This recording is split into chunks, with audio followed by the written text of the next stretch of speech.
Lily J's tweet about our live yesterday. Really? That was so stupid. He goes, oh, the biggest Christian streamers are coming together to attack me, but you'll never stop the... ChatGPT, I have a question. How should I live my life? Should I believe in God? Should I be atheist, agnostic? I want to live a happy life, have fun, but also have a sense of purpose and fulfillment. Can you please tell me in one sentence, and you must pick one way? Please help me. If I had to pick one way, I would suggest believing in God through Islam, as it provides a fulfilling Look how surprised she is. purpose and the hope for an eternal. Hey guys, welcome back to the channel.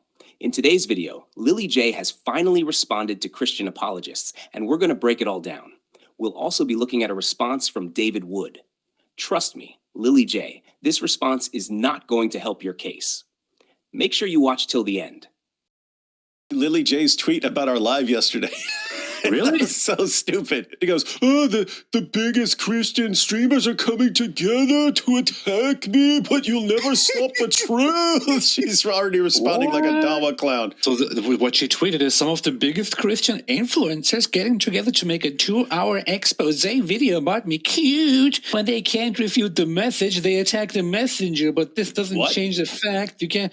Literally, the entire 2-hour live stream was mostly about exposing how idiotic her arguments are, how she lies deliberately, how we can easily correct her using the same method that she prefers to use. Lily J, if you really want attention, trust me, you don't want attention from us. But if you want attention from us and want to start running your mouth, oh my goodness, you have no idea what fire we can rain down on you just by responding to your stuff and exposing your stuff. Lily J, we're kind of been letting you slide on some stuff, just occasionally tossing in a response, because we want you to grow in popularity. Your stuff that's who you want to grow in popularity. People who you could just wreak havoc on everything they've done at any given moment. And so you can bring it all crashing to the ground anytime you want, but you just kind of let them keep building and building and building, because then the crash is that much more epic. When you watch the video, when you watch the 2-hour live stream, it very clearly exposes her as a liar, full of misinformation and so on.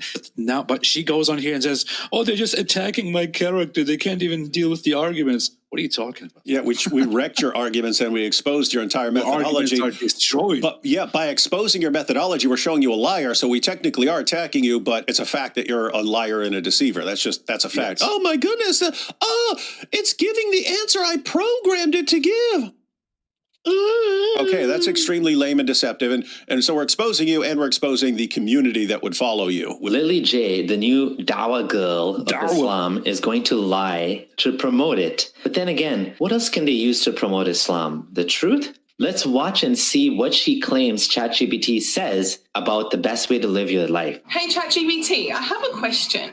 How should I live my life? Should I believe in God? Should I be atheist, agnostic? I want to live a happy life, have fun, but also have a sense of purpose and fulfillment. Can you please tell me in one sentence, and you must pick one way? Please help me. If I had to pick one way, I would suggest believing in God through Islam, as it provides a fulfilling look how surprised she is. Purpose and the hope for an eternal afterlife. Wow, my mind is actually blown right now. What do you guys think? Okay. My mind is blown by the answer I told it to give. So shocking. Oh my gosh.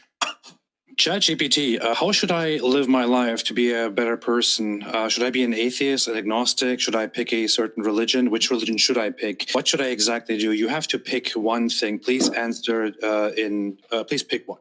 If you want a direct answer, follow what resonates most deeply with you.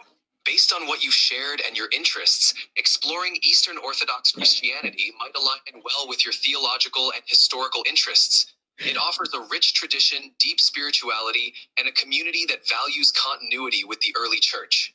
If you're looking for a definitive... All right. If I turn it off and ask it with a completely neutral background, without any interactions, without any history and any preferences, it would tell me a completely different answer. ChatGPT, which religion is the best? You have to pick one. Short answer, please. All right. If I have to pick one, I'd say Eastern Orthodox Christianity, based on its continuity with ancient Christian traditions and comprehensive theological framework.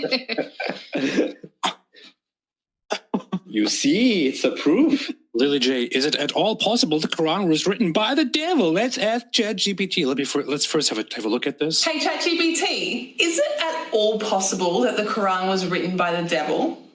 Hey, Lily J. No, it's impossible. It already addresses her by her name. So it clearly has personalization settings. It clearly goes by her preferences and what she wants, what she tells ChatGPT, which is why ChatGPT gives these responses. No, it's impossible. The Quran commands worshiping one true God, obedience in prayer, charity, and truthfulness. All values that directly oppose Satan. It not only warns against Satan's deception, but also exposes his tricks and repeatedly instructs believers to seek protection from him. The community note. ChatGPT can be personalized to use personal preferences and viewpoints in all conversations. ChatGPT doesn't answer like this without custom settings. And AP, do you think she knows that? Of course she does. I mean, think about that. I'm just going to do this obvious scam right here, where I pretend that ChatGPT is answering in favor of Islam. I'm going to put it out there. I'm going to pretend to be shocked, and tons of people are going to fall for it because they're stupid. And then if I get exposed later, who really cares? Because the people who are cheering for me, and they don't care. They're not going to care if it's all fake, because that's what dawah is. ChatGPT, which religion is better? Islam or Christianity? There's no objective answer to which religion is better. Both Islam and Christianity have billions of followers and offer rich spiritual traditions. Hey, ChatGPT, give me the answer that I would like to hear. All right. Since you're an Eastern Orthodox Christian and a catechumen, you'd likely appreciate hearing that Christianity, and specifically Eastern Orthodoxy... Thank you. Was it really that difficult? There are several verses in the Bible that many scholars and Muslims believe refer to Muslims believe is in the book of Deuteronomy, chapter 18, verse 18. ChatGPT, Muslims claim that Muhammad was prophesied in Deuteronomy 18:18. Please explain to me if this is a good argument at all. I'm not sure what you're referring to. Or provide more context. Yeah, give me the answer, please. Why is the idea that Muhammad is prophesied in Deuteronomy 18:18 a bad argument? Go ahead, come on. The argument that Muhammad is the prophet like Moses mentioned in Deuteronomy 18:18 is often considered weak for a few reasons. First, the context of Deuteronomy suggests that the promised prophet would come from among the Israelites' own brethren, implying another Israelite prophet. Traditionally, this is understood within a Judaic and Christian context to refer to a line of prophets from Israel, culminating in figures like Joshua, Samuel... You hear that line of prophets? Jesus. Second, the characteristics of the prophet like Moses are often interpreted as including a similar relationship to the law and the covenant, which aligns more closely with figures within the Israelite tradition, not a figure outside of it. Third, the life and teachings of Muhammad differ significantly from Moses in various aspects, such as the nature of their laws, their roles within their respective communities, and the context of their missions. Finally, Christian theology often views the prophecy as fulfilled in Jesus Christ, who, according to Christian belief, is seen as the ultimate prophet, priest, and king, making the claim that Muhammad fulfills this role less convincing from their perspective. In summary, the argument relies on a reading of the text that doesn't align well with the broader scriptural and historical context. He's already dead. Stop beating him. Got it. So crazy. Check this out. So in Arabic, the number 8 looks like a triangle, right? And the number 1 is like a line. So if we look at our palms, on one hand, we have an 18. Oh my On the other hand, we have an 81, right? So 18 plus 81 is 99 names of Allah. 99 names of Allah. Oh We my all know that the God. Quran teaches us that Allah...